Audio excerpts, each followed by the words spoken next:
आज जिस तरह के 16 दिसंबर है, 16 दिसंबर लहू में डूबी एक ऐसी तारीख है, वो तारीख जिसकी तारीखी हर माँ की आंखों में हमें दिखाई देती है, जिसकी तकलीफ का अजाला कभी मुमकिन ही नहीं है। कहते हैं वक्त हर जख्म की दवा है, लेकिन आज 10 साल बाद भी सानिहा APS का जख्म 2014 की ही तरह ताज़ा है। वो दिन जब दुश्मनों ने हमारे मुस्तकबिल, हमारे बच्चों पर वार किया, जब बुज़दिल दहशतगर्दों ने सैकड़ों गोदे उजाड़ डाली, जब जनाजों पर फूल नहीं चढ़ाए गए बल्कि फूलों के जनाजे पड़े गए। APS पेशावर हमले में 132 बच्चों समेत 49 अफराद शहीद हुए। एक लम्हे के लिए आंखें बंद करें और उस नन्ही बच्ची का सोचें जो न्यू यूनिफॉर्म पहने हुए, मुस्तकबिल के सुनहरे ख्वाब आंखों में सजाए, नए बैग बोतल के साथ पहली मर्तबा स्कूल गई थी और पहला ही दिन उसकी ज़िंदगी का आखिरी दिन बन गया। उन वालिदैन के दिल पर क्या गुजरती होगी जिन्होंने 10 साल कबल आज ही के रोज़ अपने बच्चों को स्कूल के लिए तैयार किया, उन्हें नाश्ता देकर स्कूल के लिए रुखसत किया।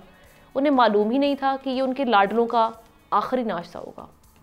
आज 10 साल बीत जाने बाद अगर वो बच्चे ज़िंदा होते तो उनमें से कोई डॉक्टर होता, कोई वकालत का पेशा इख्तियार कर चुका होता, तो कोई अपने बाप का बिजनेस संभाल रहा होता और उनका बाजू बना होता।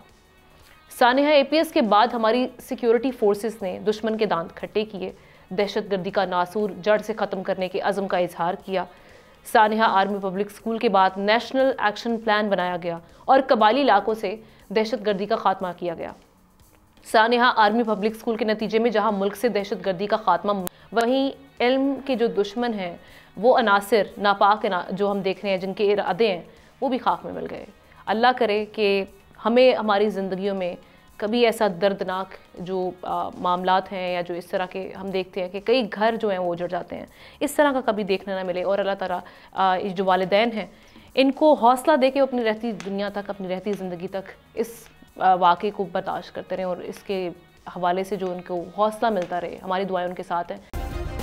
सब्सक्राइब करें और बेल दबाएं ताकि कोई खबर रह न जाए।